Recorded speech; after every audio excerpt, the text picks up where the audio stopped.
పండుగ యొక్క విశిష్టత ఈరోజు ఏంటి? ఎలాంటి విధి విధానాలు అవలంబించాలి? ఎలాంటి దేవతార్చన చేయాలి? పూజలు, పునస్కారాలు ఏం చేయాలి? ఏం వండుకు తినాలి? ఎలా అంటే గాలిపటాలను ఎగరేసుకోవాలి? ఇవన్నీ కూడా మనకి సంక్రాంతే కదా రమ్మగారు. ఊళ్ళలో తేడా ఒక్కొక్క ఊర్లో ఒక్కో రకంగా చేసినా ఎవరు చేసినా పొద్దునే లేచి సూర్యుడికి దండం పెట్టుకోవాలి. కొంచెం ఎక్కువ రోజులు చేసుకునే పండుగల్లో సంక్రాంతి కూడా ఒకటి కదండి. 3 రోజులు పెద్ద పండుగ అంటాం కదా. మనకి పంటలు వచ్చే రోజు, మాసుళ్ళు అయ్యే రోజులు, పంటలు ఆల్రెడీ వచ్చేస్తాయి.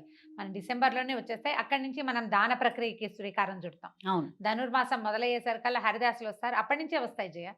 డిసెంబరు 10-14 తారీఖులకే ఇంచుమించు పంటలు ఇళ్ళకి చేరిపోతాయి అందరికి. పండుగ రోజుకి వస్తుందని చెప్పడానికి వీల్లేదు. అప్పటి నుంచి మొదలుపెట్టి మీరు ధాన్యం కాటా వేసుకోవటం, ఎవరికైనా అమ్మటం, ఏదైనా ఇదివరకైతే ఏం చేసేవాళ్ళు, ఇచ్చిపుచ్చుకునేది ఉండేది కదా. ఏమంటారు మన దాన్ని, బార్టర్ సిస్టమ్. నేను నీకు ధాన్యం కొలుస్తాను, నువ్వు నాకు అది ఇవ్వు, ఇలాంటి వస్తు మార్పిడి. వస్తు మార్పిడి కాలంలో ఏం చేసేవాళ్ళు, ధాన్యం పోసి ఇంట్లో కావాల్సిన సరుకులు, సామాన్లు, బట్టలు, కొత్త బట్టలు, బట్టలు కూడా అన్నారమ్మగారు. బట్టలు కూడా వస్తు మార్పిడిలో. అంటే చేనేత కార్మికులకి ధాన్యం ఇచ్చి బట్టలు తీసుకునేవాళ్ళు. ఓ, బట్టలు అంటే గుర్తొచ్చింది. సో నేను ఎలా ఉన్నాను, మీరైతే సూపర్ గా ఉన్నారు. సూపర్, అద్భుతం, మంచి కాంబినేషన్. మంచి కాంబినేషన్ శారీ కట్టుకున్నారు, పండుగ శారీస్ కదండి. నా శారీ ఎలా ఉంది రమ్మగారు? చాలా బాగుంది, మంచి బ్రైట్ గా. అడిగి మరీ చెప్పించుకుంటున్నాను కదా నేను, వీడియోలో అడగలేం కదా, చెప్పలేం. రైట్. మన ఇద్దరికి కూడా రమ్మగారు రామి సిల్క్స్ వారు ఈ శారీస్ ని స్పాన్సర్ చేశారండి పండుగ కోసం ప్రత్యేకంగా. ఎక్కడుంది షాప్ జయ? ఇది బండ్లగూడ జాగీర్ ఉంది కదా రమ్మగారు, అక్కడుంది. కళ్యాణి రెడ్డి గారు ఫౌండర్ అన్నమాట.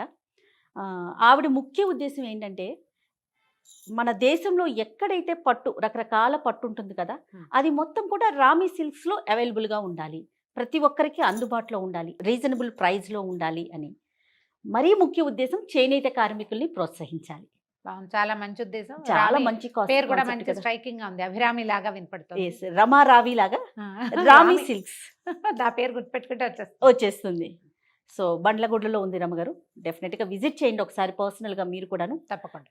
అన్ని రకాల చీరలు, అన్ని రకాల పట్టు అవైలబుల్గా ఉంది. క్వాలిటీ అయితే ది బెస్ట్ అని చెప్పొచ్చు. ఇది నేను కట్టుకున్నది అయితే నాకు చాలా కంఫర్టబుల్గా ఉంది, చూడడానికి కూడా చాలా బాగుంది. మెత్తగా మనకంటే కంఫర్ట్, మీరు అన్నట్టుగా కంఫర్ట్గా అనిపిస్తూ ఉంది. రైట్. సో కొత్త బట్టలు కొనుక్కోవాలి. అప్పుడు వస్తు మార్పిడిలో కొనుక్కునేవాళ్ళు, ఇప్పుడు అప్పటి నుంచి మొదలవుతుంది కదా. ఇంకా ఇప్పుడు ఈ రోజు ప్రత్యేకత ఏంటి, మనకి సూర్యుడు ఉత్తర వైపుకి నడవడం మొదలు పెడతాడు, మకరంలోకి సంక్రమణం అవుతుంది.